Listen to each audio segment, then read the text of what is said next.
Subscribe करें और bell दबाएं ताकि कोई खबर रह न जाए।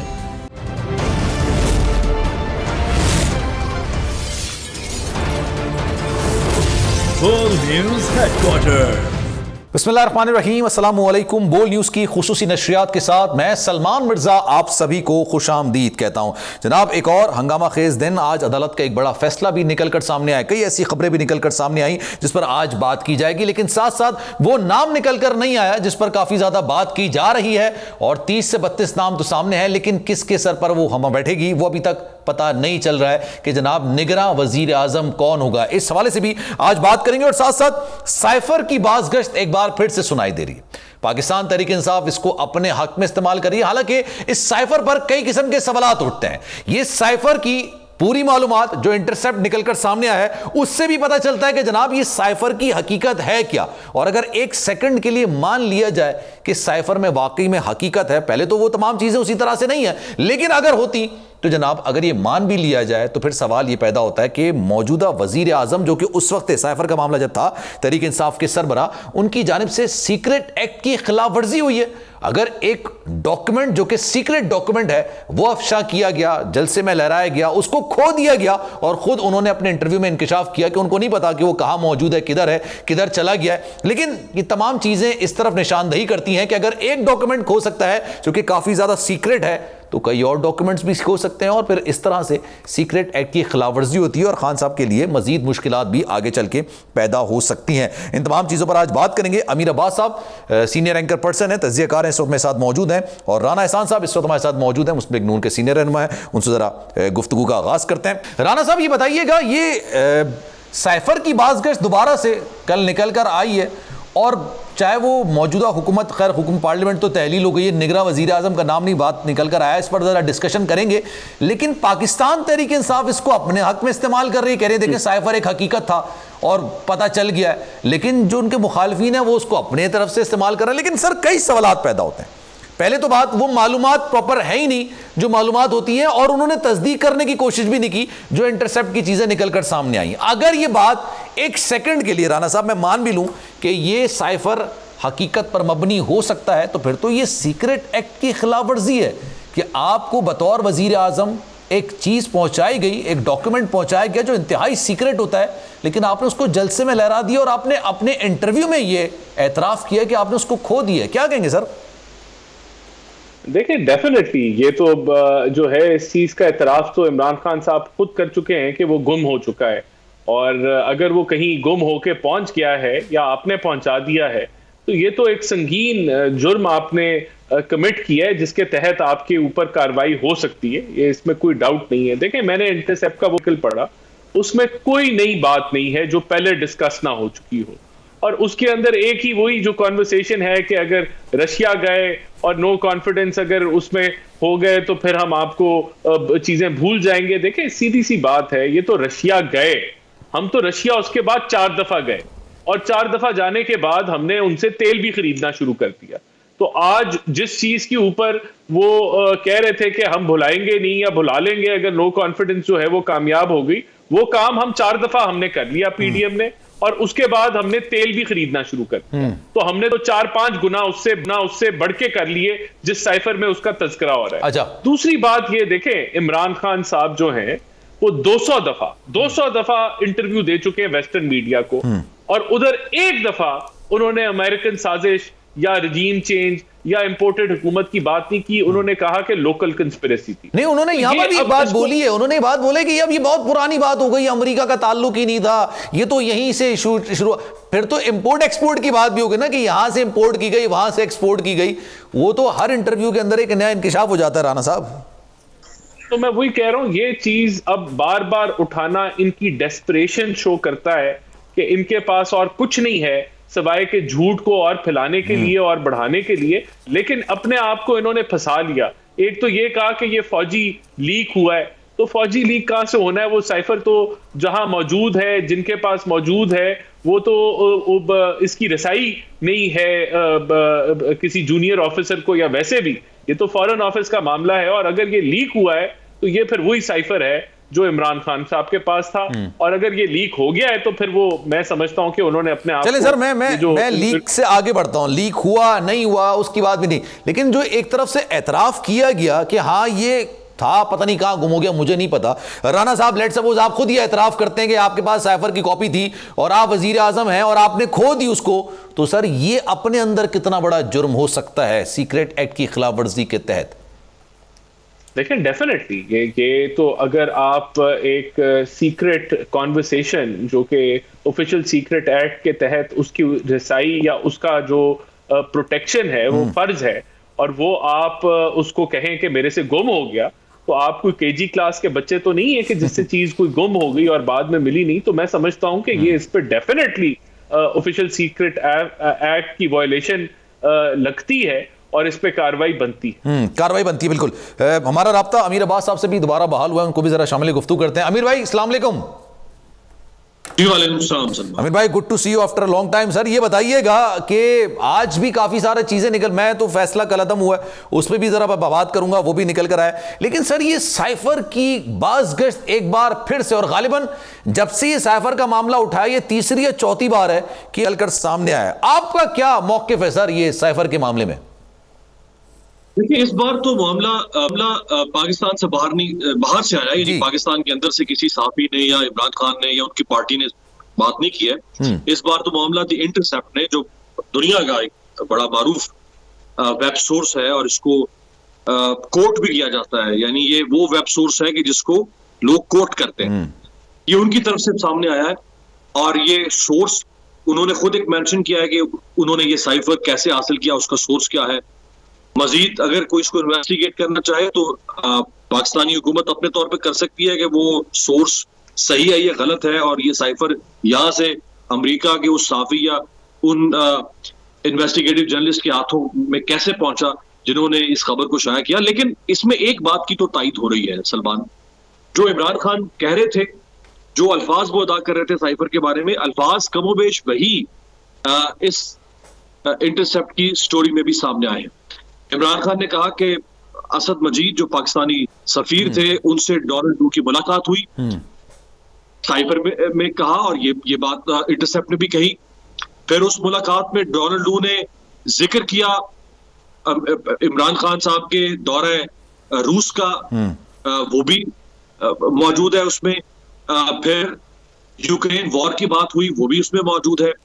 फिर वोट ऑफ नो कॉन्फिडेंस की बात की चेयरमैन पीटीआई ने, वो भी मौजूद है इस इंटरसेप्ट की खबर के अंदर।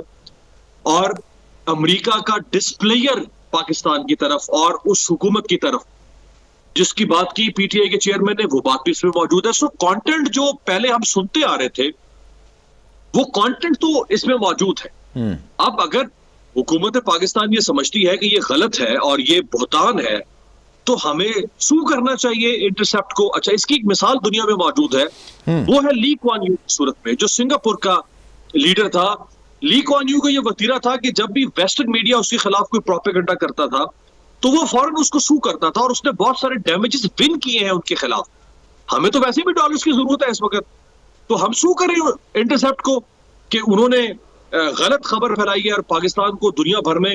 लेकिन सर आपकी बात अमीर भाई बिल्कुल दुरुस्त होगी, लेकिन जो उन्होंने रेफरेंस दिया है वो तो पाकिस्तान के एक अखबार का दे दिया। कल भी मैं उस चीज को देख रहा था, उसका अखबार, फिर उन्होंने ये कहा कि हमने कोशिश की लेकिन हमें ज्यादा कुछ मिला नहीं। लेकिन जो हमारे पास है साइफर है और जो पाकिस्तान के दूसरे अखबार के पास था वो मुमासलत रखता है। और एक सेकंड के लिए अगर इसको, जैसे आप कह रहे हैं कि इसका जो कंटेंट है ये बिल्कुल वही कंटेंट है जो तहरीक इंसाफ के सरबराह ने बाकायदा अपना एक नैरेटिव बिल्डअप किया था, अगर वो सही है तो सर ये तो आपको नहीं लगता कि ये सीक्रेट एक्ट की ऐसी खिलाफ वर्जी हुई है जिसके खिलाफ तो बड़ी मुमकिन बड़ी कार्रवाई हो सकती है कि अगर एक डॉक्यूमेंट लीक किया गया है तो कई और डॉक्यूमेंट्स भी लीक हो सकते हैं? फिर तो बिल्कुल हो सकते हैं। ऑब्वियसली जो लोग कस्टोडियन होते हैं इन सीक्रेट डॉक्यूमेंट्स के, जिसमें देखिए ये जो डॉक्यूमेंट है ये 3 लोगों के पास से आता है अमूमन, एक फॉरेन मिनिस्टर, दूसरा प्राइम मिनिस्टर और तीसरा आर्मी चीफ। अगर वो चाहें तो वो किसी और से शेयर कर सकते हैं, जैसे नेशनल सिक्योरिटी कमेटी की मीटिंग जब साबका हुकूमत के दौर में हुई और शहबाज शरीफ के नीचे हुई, दोनों में साइफर को डिस्कस किया गया और वहां पे ऑब्वियसली दिखाया गया होगा, उसके कंटेंट को शेयर किया गया होगा, तो फिर ये और भी लोगों के साथ इंफॉर्मेशन शेयर हो जाती है। अब दुनिया भर के साफी वो तो इस खोज में रहते हैं कि हम इंफॉर्मेशन ऐसी एक्सट्रैक्ट करें, और अमेरिकी साफी इस सिलसिले में बहुत आगे जा चुके हुए हैं। वो खुद अमेरिका में CIA की वॉर्स जो रही हैं दुनिया भर में, या अमेरिका की जो फॉरेन पॉलिसी के अंदर जो उसमें एक्सपेंशनिज्म है, उसके बारे में वहां के साफी अपने मुल्क के बारे में खबरें निकाल कर रहे हैं। तो अब ये जो साफियों ने वहां पे खबर निकाली है, देखिए ना, पैनामा स्कैंडल कहां से आया? ये international consortium of investigative journalist ICIJ ने निकाला ना, उसमें पाकिस्तानी साफी भी मौजूद थे। तो अब साफी तो रहते हैं इस ताक में, वो तो खबर निकालेंगे। और ये चूंकि पाकिस्तान में एक बहुत बड़ी हैपनिंग रही है, बहरहाल इसको PTI ने इस्तेमाल किया है साइफर के इशू को, और इसके पीछे कॉन्स्पिरेसी को कनेक्ट किया, फिर साबिक आर्मी चीफ जनरल बाजवा को कनेक्ट किया गया, फिर ये जो PDM की हुकूमत थी इसको कनेक्ट किया गया। तो ये बहुत बड़ी हैपनिंग थी। सर, मैं सही या गलत, वो आपकी बात बिल्कुल दुरुस्त है अमीर भाई। अगर मैं इसको एक सेकंड के लिए सही मान भी लूं ना, एक सेकंड के लिए अगर हम इसको अज्यूम करके चलें मफरूजे की बुनियाद पे, तो सर इसमें कुछ आपको लगता है कि नई चीज थी, या इससे पहले ऐसी कभी भी कोई चीज नहीं हुई? जी हाँ, इसमें नई चीज ये थी कि कभी पाकिस्तान के इंटरनल मैटर या पाकिस्तान के किसी पॉलिटिकल हैपनिंग को इस तरह से किसी सीक्रेट डॉक्यूमेंट के कंटेंट को इस्तेमाल करते हुए बाहर से कभी यूं पब्लिश नहीं किया गया। पाकिस्तान की डोमेस्टिक पॉलिटिक्स के बारे में बहुत सारी चीजें पब्लिश हुई हैं, जैसा कि महतरमा बेनजीर भुट्टो जब अमेरिका के साथ डील करती थी, और जब वो वापस आई 80s में, और वो किस तरह अमेरिका में उन्होंने मुलाकातें की अमेरिकी कांग्रेसमैन के साथ, और वापस आके फिर जब उन्होंने 1988 में पावर ली, उस पावर के लिए उन्होंने कैसे अमेरिकी लॉबी को इस्तेमाल किया, ये सारी बातें न्यूयॉर्क टाइम्स से लेके बाकी अखबारों में शाया हुई। इसी तरह से उसके बाद के बहुत सारे इवेंट्स जो हैं वो बरतानवी मीडिया से लेके अमेरिकी मीडिया तक उसको शाया करता रहा। सो ये इस नौयत का मामला कभी इससे पहले सामने नहीं आया किसी गैर मुल्की मीडिया में, ये पहली दफा सामने आ रहा है। सो एक तो इसमें ये मुनफरिद बात है। दूसरी इसमें मुनफरिद बात यह है कि उन्होंने बाकायदा तौर पर साइफर का जो एग्जैक्ट टेक्स्ट है, उस टेक्स्ट को शायद इन्वर्टेड कॉमर्स में एज इट इज शाया किया है कि ये साइफर में ये बात हुई है। तो इसका मतलब है कि उनके पास साइफर का एग्जैक्टली कंटेंट मौजूद है, तो उन्होंने इसको शाया किया। तो बहरहाल ये एक खबर तो बड़ी है। और लेकिन आपने बिल्कुल दुरुस्त बात की। आपने कहा कि ये 3 लोगों के पास साइफर हो सकता है, जिसमें उस वक्त के वजीर खारजा शाह महमूद कुरैशी साहब भी शामिल हो सकते हैं। उनके पास भी जाता है, पहले दफ्तर खारजा की प्रॉपर्टी होता है, फिर जाहिर सी बात है वजीर खारजा को दिखाते हैं, वजीर आजम देख सकते हैं। अच्छा सर, पॉइंट ये भी है ना, शाह साहब ने एक नहीं बेशतर मकामात पर यह बात बोली थी कि उन्होंने ये साइफर नहीं देखा। मतलब खान साहब के अलावा, खान साहब ने शायद अदालत को भी भेज दिया था ये साइफर, लेकिन जब भी पूछा जाता था तो कहते थे हमने तो साइफर नहीं देखा है। इसकी क्या वजूहात हो सकती हैं? मेरे इल्म में नहीं है कि शाह साहब ने ये कहा हो, शाह महमूद कुरैशी साहब ने, कि उन्होंने नहीं देखा। क्योंकि ये हो नहीं सकता कि फॉरेन मिनिस्टर अगर एम्बेसडर अमेरिका में बैठा हुआ पाकिस्तान का वो कुछ वहां से साइफर की सूरत में कोई इंफॉर्मेशन भेज रहा है और वो फॉरेन मिनिस्टर तक ना पहुंच सके, ये मुमकिन मुझे जहां तक याद पड़ता है शाह साहब ने एक इंटरव्यू दिया था, उसमें उनसे पूछा गया था प्रिसाइजली कि आपने देखा, तो उन्होंने कहा नहीं मैंने तो नहीं देखा। अब मुझे जो मैं सिर्फ एक चीज ऐड करना चाहूंगा। जी आप बताइए। देखिए, बड़ी सिंपल सी बात है। अगर एक यानी कि थोड़े से टाइम के लिए हम मान लें कि वो कंटेंट साइफर तो मौजूद है, डिमार्च भी भेजा गया, ये भी हकीकत है कि डिमार्च भेजा गया, लेकिन अगर ये कंटेंट जो लिखा हुआ है कि अगर ये ठीक है कंटेंट, तो इससे कंस्पिरेसी कैसे हो जाती है, इससे इंपोर्टेड हुकूमत नाफिज कैसे हो जाती है, इससे अमेरिकन साजिश कैसे हो जाती है। जो वहां बातें की जा रही थी वो तो हम 4 दफा इस हुकूमत ने मुकम्मल कर दी। 4 दफा वक्फ गए हमारे मिनिस्टीरियल लेवल के रशिया, और उनसे जो है वो तेल खरीद के ले आए, और उनसे आगे भी हम तेल खरीदने जा रहे हैं। तो कहने का मतलब ये कि जो साइफर तो मौजूद है, उसको कोई भी डिनाई नहीं कर रहा, पहले दिन से कह रहा है। उसका जो कंटेंट है उसके ऊपर भी जो है डिमार्च भेज दिया गया। इसका मतलब है वो कंटेंट जो है वो काबिल कबूल नहीं था, वो एक्सेप्टेबल नहीं था, तो आपने डिमार्च भेज दिया, जो एक फॉरेन ऑफिस का प्रोसीजर है। और ये नॉर्मल प्रोसीजर होता है कि जब यूनाइटेड नेशंस में वोट हो या इंटरनेशनल इवेंट हो, तो उसके अंदर ये जो सुपर पावर्स हैं वो बुली करती हैं आपको कि भाई आप हमारे स्टांस पे खड़े हो। आप खड़े हो ना खड़े हो वो आपकी ऑप्शन है, आप इंडिपेंडेंट मुल्क हैं। यानी कि इस पूरे साइफर मामले को आप वो मौजूद है साइफर, इससे कोई नहीं जुटला रहा, उससे लिंक करें कि जी हमारी इंटरनेशनल साजिश की जो झूठ था वो सच हो गया है, जो हमने इंपोर्टेड हुकूमत के नारे लगाए वो सच हो गए, वो तो झूठे हैं। वो तो मक्कारी है, वो झूठ है, फरेब है जो कौम के साथ किया गया और पकड़ा गया। उसको तो आपने वेस्टर्न मीडिया में 1 सेकंड के लिए ऑन नहीं किया। तो आज आप दोबारा ये ड्रामा रचा रहे हैं अब आपकी लोकल सियासत के अंदर कि देखो क्या हो गया जी, हम तो सच्चे साबित हो गए। तो ये वो झूठ और फरेब है, मुनाफिकत है जो पीटीआई करती रही है और आगे भी करेगी, क्योंकि उनकी सियासत ही यही है, प्लेइंग बिटवीन द लाइंस, कि जी जो चीज है उसको मड़ी करके पेश करो कि जी ये हमारा मौकफ दुरुस्त साबित हो गया, जो कि गलत है। बिल्कुल। एक बात आपकी यहां पे दुरुस्त है, मैं इसका जवाब ना आमिर साहब से लेना चाहूंगा कि सर वो एक ऑडियो लीक भी तो आई थी ना आजम खान की और तहरीक इंसाफ के सरबरा की, उसमें भी वो कह रहे हैं कि जनाब इसको खेलते हैं अपने लिए, फिर इसमें मिनट्स बना लेंगे, ये चीजें कर लेंगे। तो इससे पहले जो वाकयात हैं, जो चीज़ें हैं, नो कॉन्फिडेंस मोशन कब से आ रही थी, या ये डिस्कशन पीडीएम की जो हुकूमतें थी, पीडीएम की जो जमातें थी, उनके इत्तेहादी थे, इनके दरमियान नो कॉन्फिडेंस की बात पहले से भी की जा रही थी। मुस्लिम लीग नून और पीपल्स पार्टी के दरमियान इख्तलाफात हुए थे। पीपल्स पार्टी ने सिंध हुकूमत छोड़ने से इनकार कर दिया था और ये कहा था कि जनाब नो कॉन्फिडेंस मोशन लेकर आएंगे। नून लीग ने कहा था कि आज तक ये कामयाब नहीं हुई तो अब कैसे कामयाब होगी, आप सिंध हुकूमत छोड़ें, हम दबाव डालते हैं। ये तो बातें बहुत पुरानी है सर, इसको लिंक कैसे करेंगे अमीर भाई?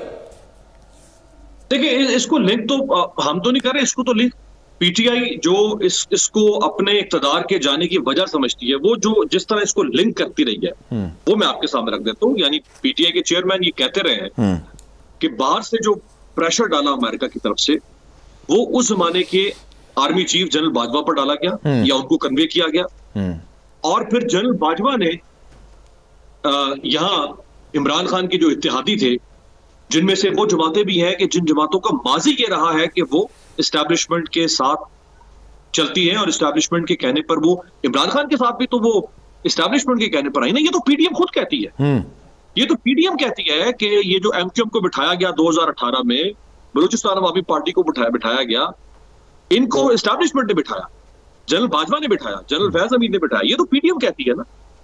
तो और फिर साइफर के अंदर वोट ऑफ नो कॉन्फिडेंस का के लफ्ज मौजूद है, फिर ये भी लफ्ज मौजूद है उसके अंदर कि अगर ये इमरान खान की हुकूमत हट जाती है और वोट ऑफ नो कॉन्फिडेंस कामयाब हो जाता है तो फिर हम आपको माफ कर सकते हैं, ये भी मौजूद है। सो डॉट्स कनेक्ट होते हैं ना, उन डॉट्स कनेक्ट करने के बाद जो एक पजल है वो पिक्चर सामने आती है कि हाँ देयर इज समथिंग फिशी, जो पीटीआई कहती है। अच्छा, अब ये गलत है ये सही है? जब प्रेसिडेंट ऑफ पाकिस्तान ने चीफ जस्टिस को लिखा कि आप इसके ऊपर एक कमीशन बना दें, क्यों नहीं बनाया गया? इसी हुकूमत ने जस्टिस बाकिर नजवी की ऑडियो के ऊपर तो कमीशन बनवा दिया, जिस कमीशन को हेड किया जस्टिस कानी फायजा साहब ने, और बाद में फिर वो कमीशन जो है वो सुप्रीम कोर्ट ने खुद उसको खत्म कर दिया। 2 इजलास हुए उसके। तो यही हुकूमत इस साइफर की तहकीकात के ऊपर भी कमीशन बनाती थी। क्यों कमीशन से क्यों हम फरार क्यों इख्तियार कर रहे हैं कमीशन से? उसमें झूठा साबित, देखिए ना, चोर को उसके घर तक छोड़ के आना चाहिए ना। बिल्कुल, चेयरमैन बात आपकी चोर है, घर तक छोड़ के आते। आप 1.5 साल हुकूमत पर रहे, साबित कर देते कमीशन में कि ये झूठ बोला, सारा का सारा सियासी प्रोपेगेंडा किया, कमीशन बनाया नहीं उसको। सर अमीर भाई मेरा पॉइंट यहाँ पर इख्तलाफ का ये है कि चलें आपकी बात, ये जो कमीशन की है बिल्कुल दुरुस्त है, लेकिन पाकिस्तान में एक नैरेटिव एक ये भी है, एक आम सोच, मैं ये स्ट्रीट लैंग्वेज में से मैं बात कर रहा हूँ, जो लोग सोचते हैं कि भाई जिस मामले को मुक्ताना होता है ना उसको फिर कमीशन बना दिया जाता है, ये एक अलग बहस है इसमें। लेकिन सर दूसरा पॉइंट ये, तहरीक इंसाफ के सरबरा ने अपने हर तकरीबन दूसरे इंटरव्यू के अंदर ये बात बोली, फिर उन्होंने अमेरिका के अंदर एक फर्म, जो फर्म होती है उसको हायर किया, लॉबिंग फर्म, उनसे उन्होंने ताल्लुकात। अगर उनको ये बात पता थी, क्योंकि कहीं ना कहीं जो जयद सहाफ़ी भी हैं, जो दीगर लोग भी हैं, वो भी खान साहब जब जा रहे थे, जिनका दौर इक़्तिदार का आखिरी दिन था, उस वक्त उन्होंने कुछ सहाफ़ियों को बुलाया, सहाफ़ी वहां पर बैठे हुए थे, उनसे कहा गया कि आपको साइफर की कॉपी दिखाई जाएगी। खान साहब वहां से चले गए, वापस ही नहीं आए वो। और वहां पर जब लोग निकल रहे थे, जो सहाफ़ी मौजूद थे, उन्होंने अक्सर अपनी बातों में ये बात कही है कि हमें उस वक्त भी यकीन नहीं आया था कि जनाब ये कोई ऐसा मामला हो सकता है, लेकिन हमने चले कहा तो उसने बर्दाश्त कर लिया। फिर आपने एक फर्म हासिल की जो कि लॉबिंग फर्म होती है। दूसरा, आपने कभी ये नहीं कहा कि मेरी हुकूमत आएगी तो मैं अमेरिका से माफी मंगवाऊंगा कि उन्होंने मेरी हुकूमत हटाने के लिए किरदार अदा किया। मैं 1 मिनट, अगर मुझे इजाजत जरा थोड़ी। सर मैं राणा साहब यही सवाल आपसे करूंगा, लेकिन मैं चाह रहा हूं अमीर भाई इस पर कमेंट कर दे, फिर आपकी तरफ आऊंगा।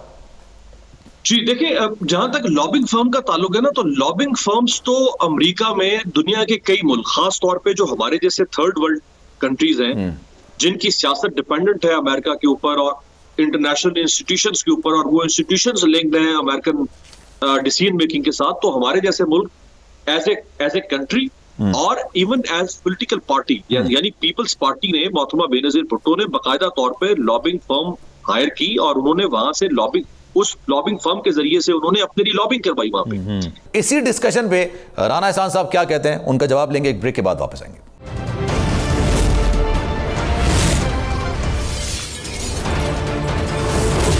World News Headquarters.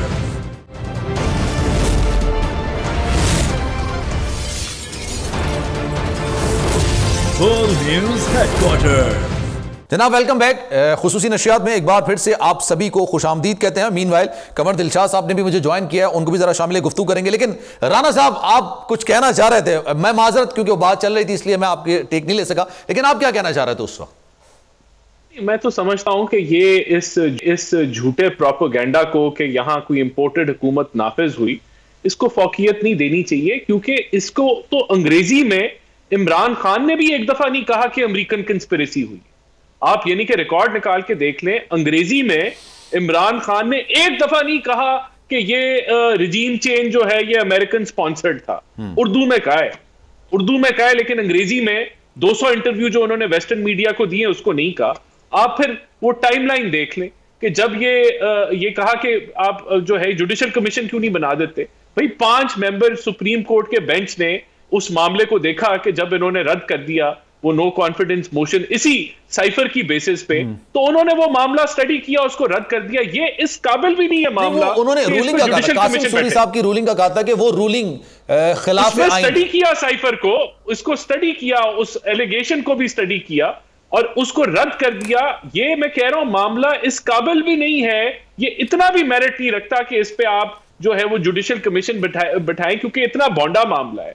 देखिए दूसरा, आप यहाँ आपकी हुकूमत ऊपर केपी सूबे में आपकी हुकूमत है केपीके में, आप रेड कारपेट उसके चंद हफ्ते बाद जो है देते हैं अमेरिकन एम्बेसडर से, उनसे चंदा लेते हैं और आप वहां सारी पूरी आपकी जो गवर्नमेंट है उसको रेड कारपेट के साथ रिसीव करती है। आपके सदर आरिफ अलवी कहते हैं कि जी कोई कंस्पिरेसी नहीं है इसके ऊपर, लेकिन हम यहाँ ये फिर अवाम को, पब्लिक को फिर वो चीज जो है वो तासुर देना चाहते हैं कि नहीं शायद कुछ इसमें है, अमेरिका ये पहले करता रहा, अभी भी करता है। अमेरिका का इंटरेस्ट इस खत्ते से खत्म हो चुका है, वो ये अफगानिस्तान को छोड़ के जा चुका है। वो मसला आपके तो आप कॉन्स्पिरेसी की जो बात कर रहे हैं, बात आपकी बिल्कुल दुरुस्त है। वो फिर ये एक नया शोशा आ गया था कि ये साजिश नहीं है, ये मुदाखलत है। फिर मुदाखलत और साजिश, मुदाखलत तक तो आप भी एग्री करते हैं ना, या आप नहीं करते इस बात पे भी?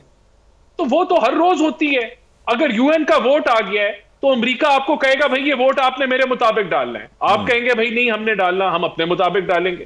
अगर रशिया यूक्रेन की वॉर शुरू हो जाती है तो वो कहते हैं आपने हमारे हक में बोलना है, आप कहते हैं नहीं हमने न्यूट्रल बोलना है, हम कोई साइड नहीं लेंगे। तो ये चीजें तो नॉर्मल रूटीन है, लेकिन क्योंकि अवाम इन चीजों को नहीं समझती, आप जो है वो उसको भिला कमीशन बनाने में क्या एतराज था? कमीशन भी बना देते ताकि इजी हो जाता, जैसे आपने कहा था कि आपने कहा था ना फुल कोड बना दिया जाता, जो कि प्राइम मिनिस्टर ने कहा सुप्रीम कोर्ट के ऊपर आप इसको जो है वो इस पे नोटिस लेके देख लें। बात ये है कहने की, कमीशन बना के उसमें कमीशन कह दे इमरान खान को सजा मिलनी चाहिए, उस कमीशन को इमरान खान मान लेगा। ये चीजें ये इतनी ये बेसिक चीज है, इतना बड़ा ये प्रोपेगेंडा है, झूठ है कि ये भी नहीं डिजर्व करता। ये तो सिंपल चीज है, किसी बच्चे को भी पता चल जाए जब वो इस मामले को देखे कि इसमें कुछ भी नहीं है, इस पे खेला गया, ऑडियो लीक आ गई। खुद इमरान खान या तो वो बंदा अंग्रेजी में कहे, अंग्रेजी में बीबीसी को कहे, सीएनएन को कहे कि हाँ अमेरिका ने साजिश की मेरी हुकूमत की, उसने तो वो भी नहीं कहा। तो अंग्रेजी में तो उन्होंने ये भी नहीं कहा ना कि वो जिहाद कर रहे हैं, वरना यहाँ पे तो हर स्पीच में वो कहते हैं कि वो जिहाद कर रहे हैं। तो मैं यही कह रहा हूं ना, हम यहाँ उर्दू में बहस कर रहे हैं, वो वहां अंग्रेजी में मुकर गया, तो ये कौन सा जुडिशियल कमीशन बिठा दे। चले मैं जरा आता हूं, फिर और टॉपिक्स भी हैं उसको भी जरा टच करते हैं। कंवर साहब हमारे साथ मौजूद है। कंवर साहब सर अस्सलाम वालेकुम, कैसे हैं आप? मेहरबानी खैरियत सर। कंवर साहब ये बताइएगा, लग रहा है इलेक्शंस के मामला में अभी निगरां का सेटअप नहीं बना है फिलहाल, अभी निगरां सेटअप बनने में भी एक आध दिन तो लग ही जाएगा। क्या लगता है सर इलेक्शंस कब तक होंगे पाकिस्तान में मौजूदा हालात को देखते हुए? देखिए जी, सबसे बड़ी अहम बात यह है कि केयर टेकर गवर्नमेंट का जो निगरान वज़ीर आज़म के लिए अभी वक्त है। तो ये सदर साहब ने बिला वजह ही जो खत लिखा है उनको अलर्ट किया है प्राइम मिनिस्टर को कि आप अपनी आने जिम्मेदारी पूरी करें। कितना टाइम होता है?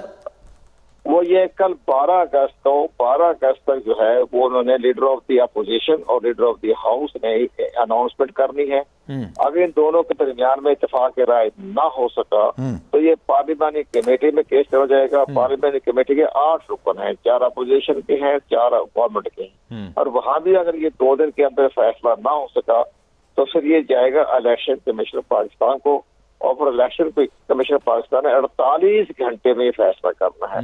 ये सारा काम आइन और कानून के मुताबिक चल रहा है, इसमें कोई ऐसी तो ये जो आपने प्रोसीजर बताया, ये प्रोसीजर तो बिल्कुल वैलिड है, ये तो जाहिर सी बात है वजह करता ये तरीकेकार है, लेकिन ये पार्लियामेंट तहलील होने से पहले होता है या उसके बाद भी कर सकते हैं आप?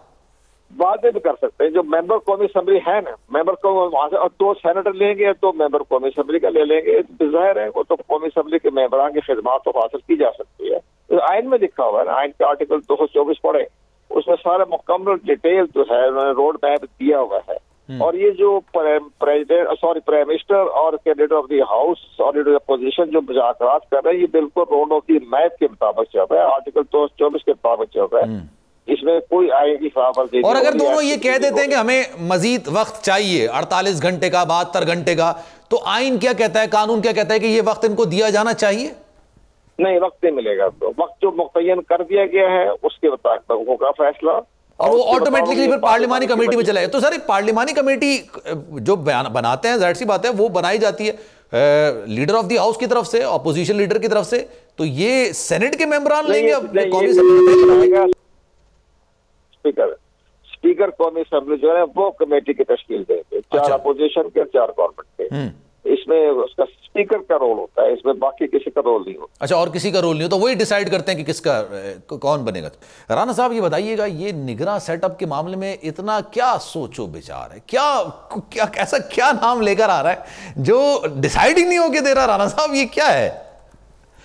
नहीं, असल में बात यह है कि लीडर ऑफ द हाउस और लीडर ऑफ अपोजिशन के दरमियान 3 दिन की मुशावरत जो है वो आइन के मुताबिक उसकी इजाजत है, और उसको यूटिलाइज किया जा रहा है मेरे ख्याल से कि तीसरे दिन बताया जाएगा। तो तीसरे दिन जरूरी तो नहीं है ना तीनों दिन ही हो, पहले दिन भी हो सकती है। नहीं, देखिए ये राइट है ना जी, ये आपकी मर्जी है कि आप पहले दिन फैसला अनाउंस कर लें या तीसरे दिन अनाउंस करें, क्योंकि आइन इजाजत देता है।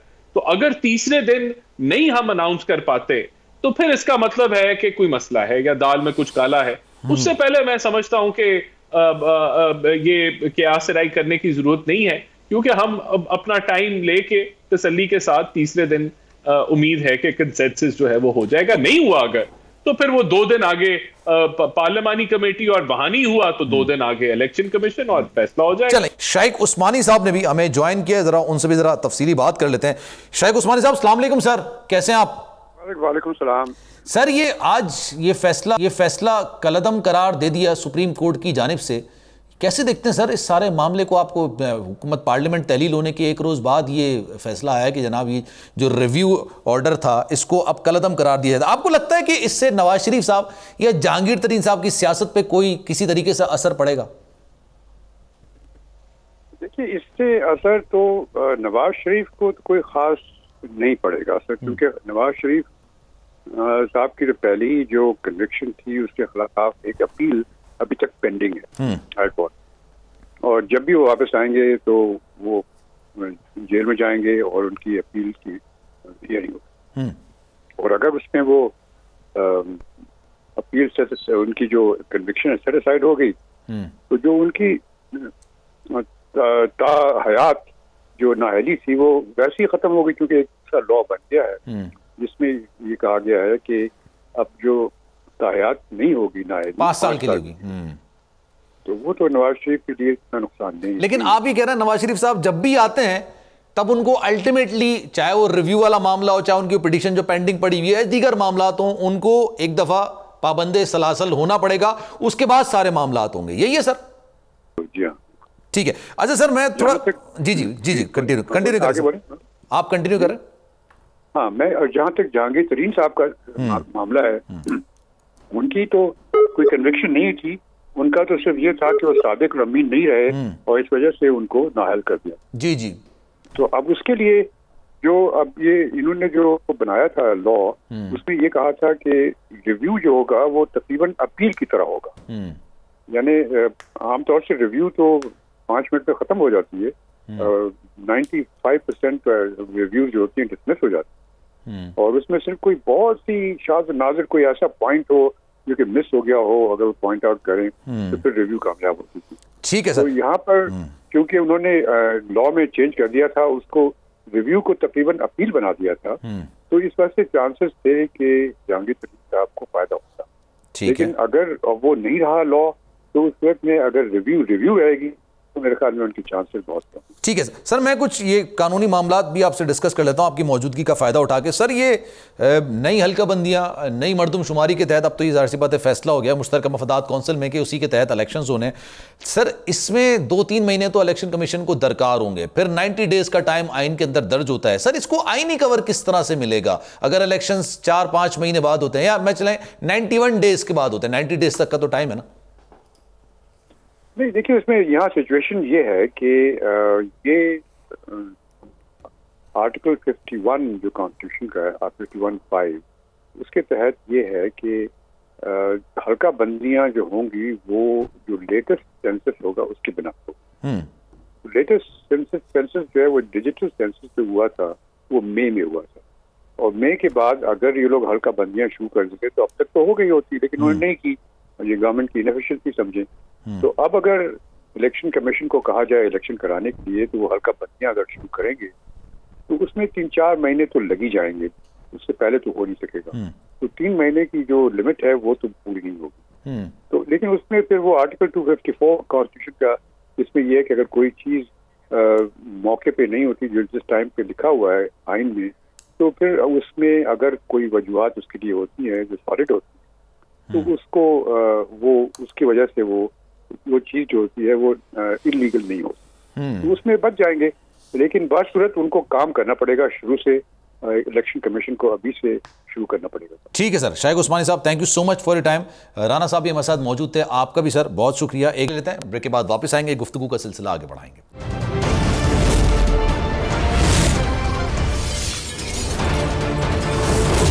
Full News Headquarters.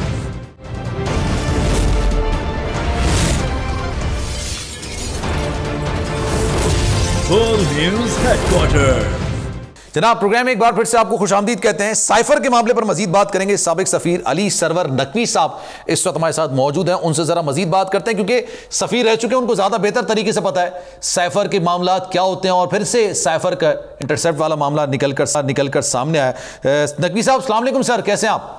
वालेकुम सलाम, मैं ठीक हूँ, थैंक यू। सर, ये इंटरसेप्ट की स्टोरी आपने पढ़ी होगी। उन्होंने कहा है कि जनाब हमारे पास साइफर का कंटेंट मौजूद है, और वो कंटेंट वो है जो कि तहरीक इंसाफ के सरबराह जिन्होंने नैरेटिव एक पूरा बिल्डअप किया था। लेकिन सर, कुछ चीजें ऐसी हैं, उन्होंने उसका सोर्स कहा कि हमने कंफर्म करने की कोशिश की, हमें नहीं मिला। पाकिस्तानी एक अखबार है, उनके पास से जो कंटेंट था वो हमने लिख दिया। सर, इसकी कितनी हैसियत हो सकती है? What do you think sir? देखिए, साइफर टेलीग्राम एक सफीर अपने वजारत खारजा को, अपने ऑफिस को भेजता है जब कोई मामला ऐसा होता है जो कि वो दूसरों को बताना नहीं चाहता है और अपनी गवर्नमेंट को, अपनी हुकूमत को इत्ला देना चाहता है।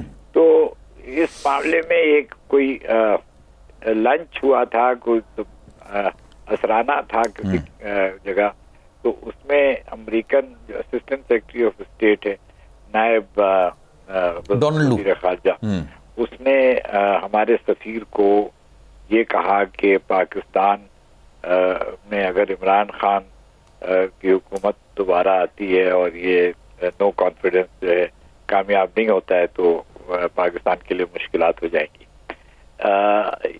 तो ख़ास तौर पे रूस का जो दौरा उस जमाने में इमरान खान वज़ीर आज़म के का जो हुआ था 24 फरवरी को, उसके मुतालिक अमेरिका को बहुत तशवीश थी और वो पसंद नहीं किया उसने। तो क्योंकि उसी के दूसरे दिन रूस ने यूक्रेन पे हमला कर दिया।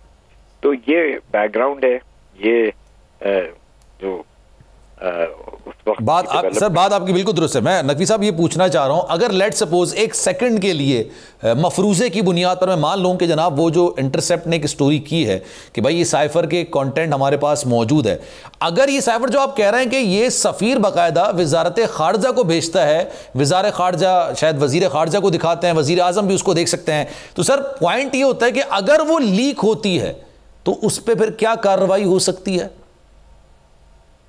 अगर वो लीक होती है, वो मरासला लीक होता है, तो उसकी कार्रवाई इस पे मुनहसर है कि वो कहाँ से लीक हुआ है, कैसे हुआ है, तो उसके सर्कमस्टांसेस क्या हैं। तो वो अभी इसकी तो इंक्वायरी जब तक नहीं होगी ये नहीं साबित हो सकता कि खान साहब ने तो अपने इंटरव्यू में खुद कहा था कि मेरे पास साइफर था, वो मैंने गुम कर दिया।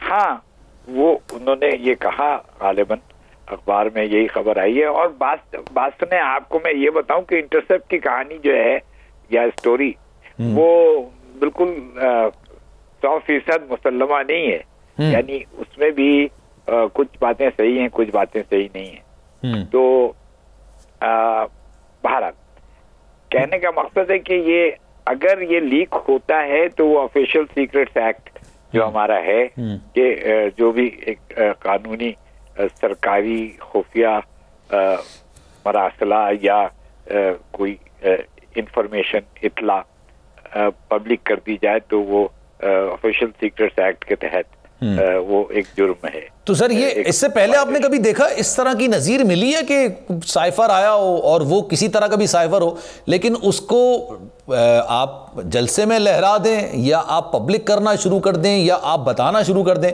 आप तो सफ़ीर रहे हैं सर, आपको लगता है इससे पहले इसकी नज़ीर है माजी में कभी? नहीं, ऐसा नहीं हुआ है। ये मेरे इल्म में कभी इस तरह किसी ने उसको पब्लिक नहीं किया और उसको हवा में लहराया या दिखाया नहीं। ठीक है। और अगर सर उसका कंटेंट को डिफरेंट करके आवाम के अंदर एक नैरेटिव बनाने की, बिल्डअप करने की कोशिश की जाए तो जिन दो ममालिक के दरमियान उस साइफर का तबादला होता है या जो ममालिक इसमें इन्वॉल्व होते हैं उनके ताल्लुकात किस हद तक खराब हो जाते हैं? वक्ती तौर पे खराब तो हो सकते हैं, लेकिन ये कोई ऐसी चीज नहीं है कि बिल्कुल ही उसकी वजह से हर चीज कता ताल्लुक हर किस्म का हो जाए। मैं समझता हूँ कि ये थोड़े वक्त के लिए बदमज़गी पैदा होती है।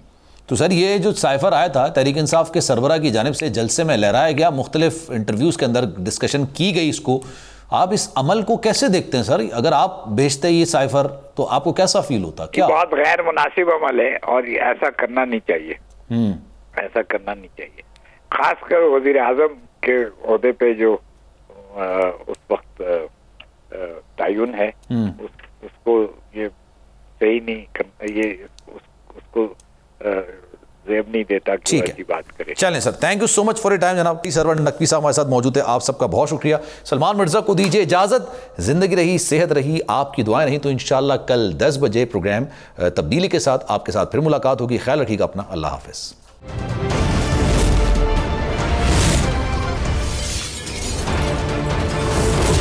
Full News Headquarter। तारीख का अमीर,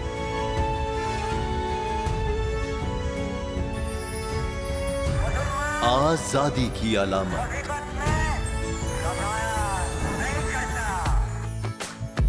हुस्न का आईनादार, फिक्रो नजरिए की अक्कास, सरफराजी का गवाह, यानी हम सबका निगहबान पाकिस्तान।